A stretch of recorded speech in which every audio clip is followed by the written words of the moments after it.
السلام عليكم ورحمة الله وبركاته. ازيكم حبايبي؟ عاملين ايه؟ يا رب تكونوا دايما بخير. وحشتونا من اخر فيديو كان معاكم. يلا بقى ما تنسوناش بقى باللايك وبسبسكرايب او الاشتراك وتفعلوا الجرس عشان يوصلكم كل جديد مننا. ويلا بقى نصلي على الحبيب، اللهم صل وسلم وبارك على سيدنا محمد وعلى اله وصحبه اجمعين. النهارده بقى ان شاء الله هنعمل معاكم روتيننا ايه بقى النهارده في اوضه الاطفال. طبعا زي ما انتم شفتوا احنا كانت اخر حاجه مشتريات اللي قبليه كان بتاع اوضه النوم. طبعا زي ما انا قلت لكم انا كنت عملت الروتينين ده ورا بعض قبل المدارس، بس للاسف بقى ايه ما نزلتهمش الا متاخر، فجيت بقى انزل معاكم بقى كمان بتاع اوضه الاطفال ده برضو. ده طبعا زي ما قلت لكم ده انا كنت عاملاه قبل المدارس برضو، بس ما نزلتوش عشان خاطر ايه الفيديوهات بتاعت زينة رمضان وكده. فهنبدا بقى النهارده ننزل معاكم بقى الفيديو ده كان ايه بقى، كنت كاني حاسه بالجو بتاع الايام دي، جو الايام دي يعني النهارده انا وانا بجيب الاولاد من المدرسه الجو كان حر موت صيف. طبعا بقى انا كنت حاطه السراير هنا جنب بعض عشان خاطر الجو هوا وكده، كان الجو ساقع قوي الايام اللي فاتت دي طبعا. حتى انا للاسف شلته يعني فصلتهم عن بعض لما كان الجو برضو ساقع، يعني محبتش النظام ده قوي. بس دلوقتي بقى ده وقته، يعني الجو الايام دي صيف بس بيقولوا هيرجع تاني يبقى ساقعة، بس احنا بصراحة احنا عايزينه فعلا الجو الايام الجاية دي يبقى حلو ويبقى طراوة وساقعة وكده عشان الصيام، عشان خاطر يعني احنا ايه كل ما الايام بتلف بنحب ان احنا ايه نقول ان احنا مثلا عشان هيبقى الصيام مش هيبقى حر قوي.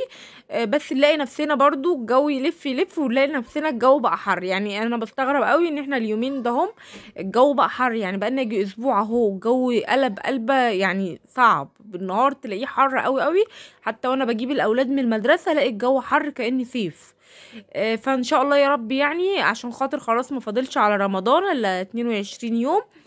فيا رب الجو يعني ايه يرجع تاني يبقى طراوه عشان الحر وكده، عشان الاولاد كمان. وانا عندي ميدو هيبقى في مدارس ان شاء الله، المنهج مش هيكون لسه خلص.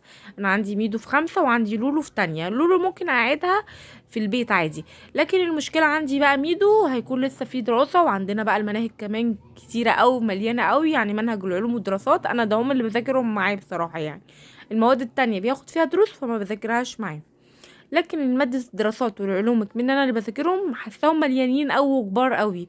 اكيد المنهج كله يعني بالنظام فانا بقى ان شاء الله نفسي بقى ايه ان الجو يبقى حلو طراوه عشان نستحمل بعض في رمضان والمذاكره وكده، وعشان هيروحوا المدارس يعني ان شاء الله في رمضان وهيبقوا صايمين وكده.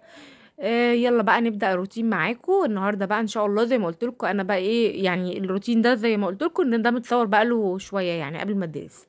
رجعت بقى السرير تاني كده، وطبعا زي ما انا قلت لكم انا حبيت قبل المدارس عشان المدارس هتبقى في رمضان وهيبقى ايه الوقت صعب شويه، فحبيت ان انا اعمل تحت السرير عشان انا بحب قبل رمضان وقبل العيد وكده اعمل تحت السرير واغسل الشبابيك. بس الشبابيك قلت كده كده ايه هسيبهم قبل رمضان على طول، ممكن ايه افكهم واغسلهم، ده اكيد يعني مش ممكن ان شاء الله افك الشبابيك واغسلهم وانفض كده اللي هي المجرى بتاعت الشباك.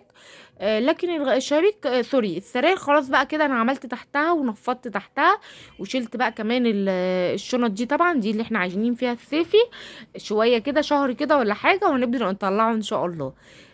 فهحطها برضو كده، نفضتها كده من التراب حطيتها بقى تحت السرير هي كمان. وهنبدا بقى كده اهو زي ما انتم شايفين ورصينا بقى كده الحاجه، وهنودي المرتبه بقى هنا ونرجع نفضي تحت السرير التاني برضو عشان نعمل تحت، عشان انا ايه حتى اوضه النوم انا عملت برضو من تحت المرتبه عشان ابقى خلصت من تحت المراتب ايه يعني ان شاء الله كده في رمضان بقى والعيد مش هعمل من تحتيهم، كده كده اتعملوا. وبعد كده اهو زي ما انتم شايفين خلصنا بقى السريرين بقى، هبدا امسح بقى بقيه الاوضه. يلا يا جماعه بقى اللي وراه حاجه يقوم يعملها الايام دي.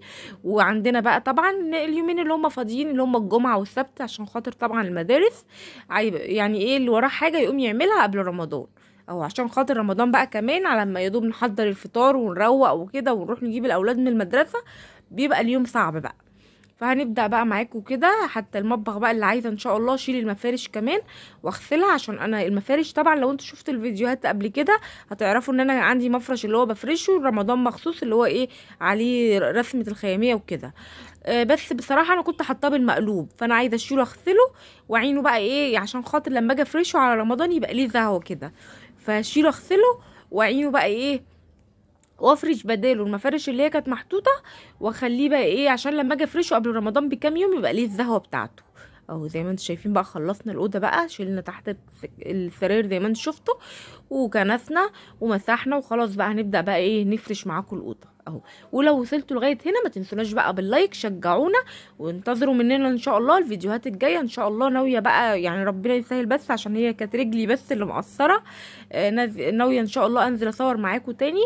انا كنت بنزل اصور فيديوهات طبعا لحاجات رمضان وصورت في الهلال والنجمة، وصورت كذا حاجة يعني حاجات غير رمضان، بس صورت اللي هي حاجات السبوع، مشتريات السبوع والحاجات دي.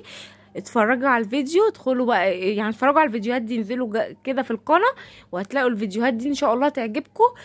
وقولوا رأيكم، يعني قولوا ايه رأيكم، حلو ولا مش حلو كده.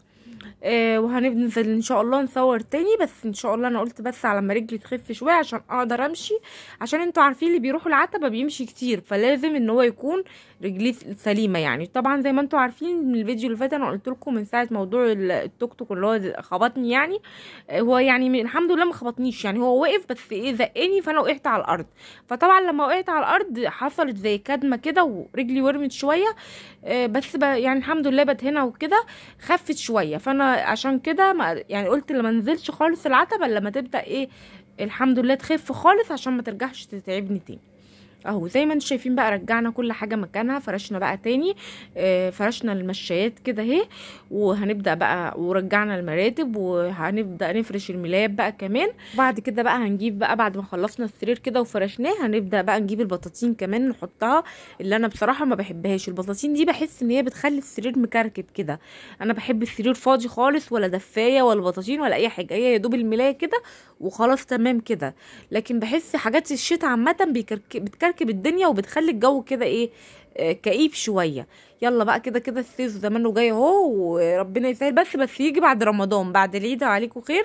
حتى احنا السنه دي مش عارفين هنجيب هدوم عيد ان شاء الله صيفي ولا شتوي، يعني يا جماعه يعني قولوا لنا كده رايكم، هتجيبوا ان شاء الله صيفي ولا شتوي انتوا لاولادكم ان شاء الله. يعني هو تقريبا هيبقى خريفي، فانا محتاره بصراحه هنجيب صيفي ولا شتوي، فانتوا قولوا رايكم وعرفونا هتجيبوا لاولادكم ايه اهو. زي ما انتم شايفين بقى كده خلصنا بقى كده الاوضه وبدانا بقى ايه، انا بحب بعد ما اخلص الاوضه كده ابدا اعطرها بقى كده اهو زي ما انتم شايفين. وهبدا بقى ارص الدباديب دي بقى كمان كده على الباسكت ده اللي هو بتاع اللعب ده محطه فيه لعب، بس عامله له انا اللي عامله له الكفر ده. لو انتوا شفتوا قبل كده فيديوهات برضو هتعرفوا ان انا الكفر ده كنت عاملاه للمشايه صغننه كده، كنت بحطها ما بين السريرين في العيد، بس نفسي بقى ايه ينزل في كارفور عرض على المشايات، عشان خاطر عايزه اجيب مشايه سودا كده احطها في النص ما بين السريرين للسجاده بتاعت العيد. لو انتوا ايه متابعيني هتعرفوا انا بتكلم على ايه، في سجاده كده لونها اخضر فيها ميكي ماوس، عايزه اجيب لها بقى ايه مشايه كده لونها اسود يعني تكون ماشيه مع السجاده. وبكده بقى نبقى وصلنا لنهايه الفيديو، ما تنسوناش بقى باللايك.